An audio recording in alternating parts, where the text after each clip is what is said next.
One particular element that is really telling about sin is how easily satisfied we are with our own current level of goodness or the lack of goodness. Um, we often are easily convinced of our own morality. We're convinced of our best efforts, and we expect others to be satisfied with our goodness, our best efforts. But what this shows is sin.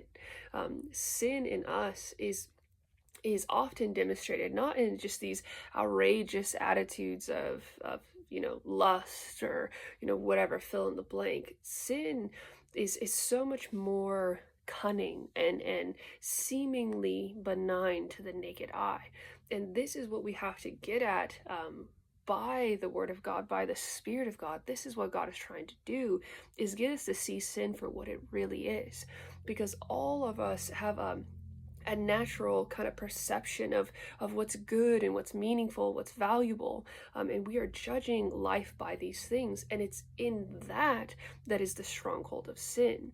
God is working to break through to those things and show us the foolishness of our ways, to show us the meanness of our mercy. All of these things that we're so convinced of, and sin is really shown in how easily content we are with that kind of morality, that kind of goodness, blind to how lacking it is, how it's like the Jew describes, waterless clouds.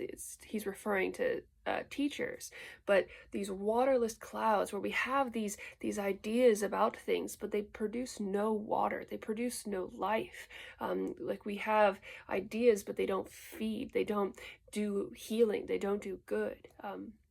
And this is the quality that so many are satisfied with, where we are content with the way things are. We're content, maybe we're upset about certain things, but we're content with our own morals. We're content with our own ideas of good.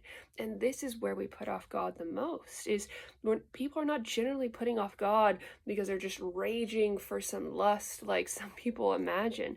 People are often putting off God because they're deceived by their own present goodness. But this is the same thing that so many Christians do, is where we're content with our own sin that still exists. We're content with our blindness. We're content with our self-deception, our self-righteousness. And that is the manifestation of sin in so many people's lives.